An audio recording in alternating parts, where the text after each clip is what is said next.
I leaned back in my chair, looked around the room and thought, so many beautiful women in the room. Why did Marc Lavaliere choose my wife? Why did she say yes? Why did she leave me? Our children were getting older and more self-sufficient. They won't be home soon, and Linda and I have already discussed what we'd like to do when the kids aren't home. Many months ago, a small part of my mind wondered what the relationship between Linda and I would be like. Of course, I assumed that we would be able to spend more quality time together, becoming closer, and then it hit me like a proverbial ton of bricks. Linda's plans for the future may not include my presence.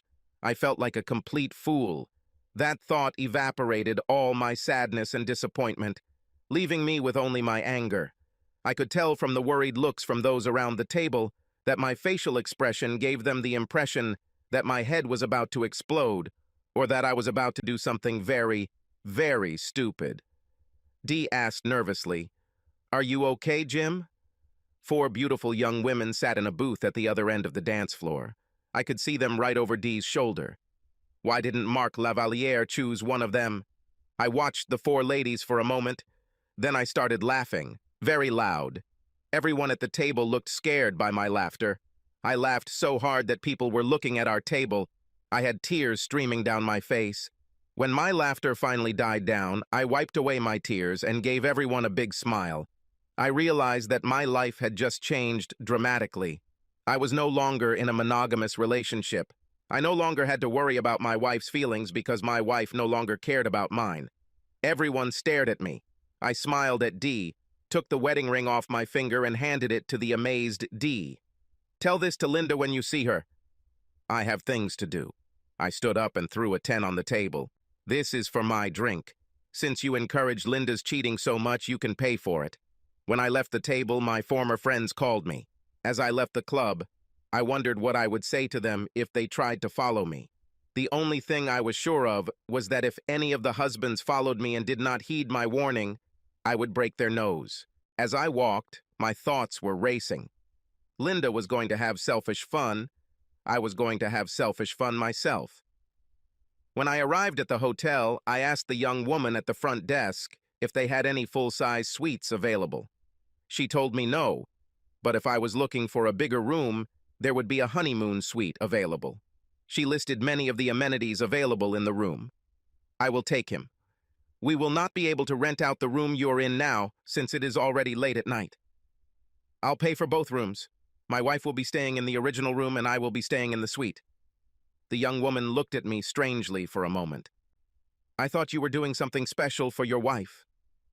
After she gave me the key card to my new room and directions to get there, I told her, "If my wife asks for the key to my room, don't give it to her. In fact, could you please leave specific instructions so that no one tells my wife that I'm still at the hotel if she asks?" The young girl had a curious look and a smile on her face. "I will make sure that the hotel staff is informed of your request." I went up to my old room and collected my clothes, leaving all of Linda's clothes and personal items in the trash cans. I took the elevator to the top floor. The honeymoon suite was huge, and even had a jacuzzi on the large balcony overlooking the city. I bought an expensive tuxedo with me in case we decided to drink late at one of the more fashionable restaurants nearby.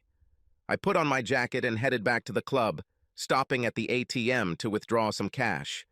When I returned to the club, there was a long line to get in. I approached the doorman as if I owned the place. He asked if he could help me. I smiled at him and gave him a $100 bill. He smiled back, opened the door, and let me in. My former friends were sitting at the table when I entered. I looked around the club, hoping to see what I had seen before. A table at the side of the dance floor with 4 beautiful young women sitting at it. There weren't any men with them, so it must have been some kind of bachelorette party. Perfect for me. I walked through the entire club. Dee noticed me as I walked past the table and tried to wave and call me by name. Everyone at the table turned to look at me. I paid no attention to them as I crossed the hall and casually approached a table with 4 ladies. For what reason are 4 beautiful ladies sitting unaccompanied? All 4 ladies smiled at me. The taller brunette laughed loudly and said, "We're here with our girlfriend." The stupid guy left her for some bitch, and we're cheering her on. The brunette was definitely tipsy. Well, if you don't mind, lady, I'd love to dance with your friend and get a chance to cheer her up. Ace turned to the petite red-haired girl. She smiled and extended her hand to me so that I could help her out of the booth. When we started dancing, I asked her name. Samantha. My name is Jim. How could you date such an idiot that he could let such a beautiful woman go? Because he's an asshole. I laughed and smiled at her. We talked a little while dancing. She went to college to become a nurse and grew up nearby. The song ended and a slower song began. We continued to dance. The music was not so loud, and Samantha asked, "Are you married, Jim?" We broke up. "Was it your wife who danced with Mark Lavalier earlier?" I noticed that she disappeared after that dance. You noticed this, right?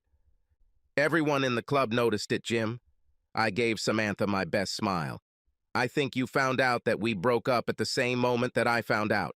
Samantha smiled warmly at me, and we danced very close until the end of the song. We had both recently been hurt by someone we cared about, and it felt good to hold each other. When the song ended, we returned to Samantha's table. Samantha said to the others at the table, "I know we agreed that no men would sit with us, but I want Jim to stay with us." Brunette, clearly trying to play with me and Samantha. "I don't know. We agreed that there would be no guys." "How about I buy a couple bottles of champagne to make up for it?" "I don't know. A deal is a deal." Samantha smiled at all three and said, "We saw Mark Lavalier leave with his wife." Three voices at once shouted out, "Not a damn thing!" Three ladies walked around the booth to make room for Samantha and me. Before I could get any names, the blonde next to Samantha asked, "Do you guys have an open marriage?" "Absolutely not." Then another blonde asked, "What did she tell you?" "Nothing. She told me she went to the toilet and snuck out through the back of the club with Mark." I pointed my thumb over my shoulder without turning around. "And all my former asshole friends covered for her." At that moment, the waitress came over. I asked if everyone liked champagne, and everyone smiled. "2 bottles of your most expensive champagne." The girls applauded. Before they could ask me another question, I introduced myself. Their names were Kim, Christy, and Susan. They were all studying to be nurses with Samantha. After the champagne arrived and everyone drank a full glass, Christy, the brunette, asked me what I was going to do with my wife. As far as I understand, we broke up the moment she walked out the door. "Do you have children?" "Unfortunately, yes. A boy and a girl, 15 and 13 years old. But in a few more years, they will be left to their own devices, and I am going to change my wife." Samantha took my arm and said loudly, "To hell with it! You're with me tonight." We all clinked glasses and drank champagne. I told the girls a few jokes. They told me several jokes. We laughed and drank. They danced with some guys and with each other. Samantha remained sitting with me, her arm wrapped around me. Towards the end of the evening, Christy got angry, jumped up from the table, and ran away. We all turned to see where she was going. It turned out that Dee decided to come talk to me. But Christy stopped her near my ex-friend's table. We couldn't hear what was said, but we could see them talking loudly to each other. It ended after Christy started poking Dee's chest multiple times while screaming in Dee's face. Dee cried and sat down again. Christy then lashed out at everyone at the table. All the tables around them laughed at the embarrassment of my former friends. When Christy returned, Kim and Susan high-fived her. Christy drank champagne, smiled at me, and said, "None of these idiots are going anywhere near this table for the rest of the evening." I turned around and looked at their table. They all got up to leave. Jane and Dee were both crying. None of them looked in our direction. "What did you say, Christy?" "I saw this woman gain the courage to come and talk to you. So I pushed her away and let them know what I thought about people who help cheaters. You made a great impression. They clearly wanted me to forgive Linda to ease their conscience. For this, I have to kiss you." Samantha grabbed my head and said, "Oh, no, you shouldn't." And she kissed me hard on the lips, while the other 3 girls encouraged her. After finishing her kiss, Samantha smiled sweetly at me. Kim said, "Get a room, you two." "Well, actually," I said, "I have a suite in a hotel down the block, and you ladies look like you can't drive. If we hurry up, we can still order champagne to our room." After I paid the bar tab, the four of us headed to the hotel. Samantha clung to my arm, and the other three clung to us for support. At the reception, I ordered 4 bottles of champagne for my room. When I told the receptionist that my room was a honeymoon suite, all the ladies started giggling. Rising in the elevator, the 3 ladies began to sing the wedding march. Samantha turned beet red, but clung to me even tighter.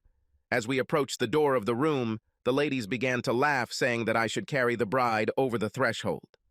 Samantha looked at me with her big, beautiful eyes and said, "You don't have to if you don't want to." I pushed the door open, picked Samantha up in my arms, and carried her into the room. When I entered the room, Samantha put her arms around my neck and kissed me deeply. The ladies thought it was funny. They stopped teasing us when Christy noticed the jacuzzi on the balcony. Before I could put Samantha down, all 3 of them had stripped down to their bras and panties and were sitting in the jacuzzi. I put Samantha on the ground. She continued to hold my hand and smile at me. There was a knock on the door. "It was champagne delivered to your room. We brought champagne to the ladies." They joked and giggled. Susan told me I was overdressed and needed to take it all off. I laughed and told them I was keeping Samantha company. They yelled at Samantha to get into the jacuzzi, but she just smiled and pulled me back to the room. We headed to the bridal room, and her friends sang the wedding march from the balcony, laughing hysterically. This morning I woke up with Samantha wrapped around me and 3 other naked ladies lying across a king-sized bed. They must have gotten in here after Samantha and I fell asleep. I slipped out of bed. Samantha watched me. I smiled at her, and she smiled back. "Did you have fun, Jim?" "Yes. Best night of my life." "Any regrets?"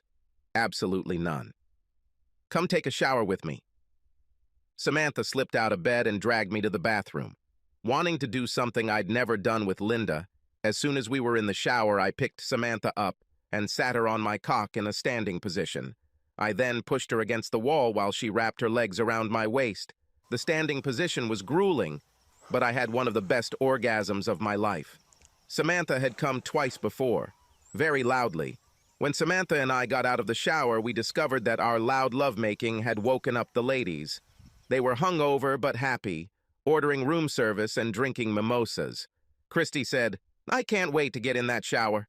You two made it sound like it was the best shower ever. All 3 girls burst out laughing as Samantha and I smiled at each other. After everyone had showered, they left, except for Samantha, who asked if I would give her a ride home. While we were driving, she snuggled up to me. "Jim, I know what your wife did was terrible, but you can still go back to her. If you don't, I'd be glad if we could see each other again." Samantha smiled at me hopefully. "I would be glad of that, Samantha. At the moment, I have no intention of staying with my ex-wife. I really had fun with you. You are what I need right now, so call me if you think we can be together." I kissed Samantha at her door. When she opened the door, Christy was sitting on the couch and smiled at me, waving. As I left, I realized that I was putting off making a decision about what to do with Linda. Returning to the club was a sudden reaction to Linda's infidelity. It didn't solve my problem with Linda, but it made me feel a lot better. When I got home, I took a break and plopped down in a chair in the living room. I didn't bother turning on the light because I was thinking about how to end my broken marriage with the least harm to my children. After a while, I have no idea how long, I heard a car in the driveway, then the key turning in the lock. Jim, I'm home." Her voice sounded exactly the same as it always did when she returned home from running errands. She closed the front door and turned on the light. I turned to look at her. She looked exactly the same. The blue dress still adorned her as in the evening. Dark hair flowed down his back in the same way. Poster shoulders, face, rings on fingers, everything was exactly the same. It was as if nothing had changed at all, as if she hadn't spent all night and all morning betraying me with an asshole. This is impossible, I thought. There should be some visible difference, something indicating what she did, at least some shame on her face. There was nothing. It's just me, the same old me as always, she said with a gentle smile. Of course she knew what I was thinking. Nothing has changed here, nothing has changed. My love for you is exactly the same as yesterday. I wish I could say the same. Listening to myself, I realized how dispassionate it sounded. Jim, with the look of a dead gentleman, I stared at Linda, pointing to our bedroom. Do not start. Go take a shower. After trying to say a few words while I kept pointing towards our bedroom, Linda finally left. After her shower, she returned downstairs. Jim, where are my clothes from last night? I think in the hotel room where you left it. You didn't bring my clothes home? No. Did you leave something important there? Linda looked like she was about to say something when she realized her next statement would be something about how inattentive I had been. Instead, she sat in silence as she realized how incredibly stupid that would sound. Why did you do that, Linda?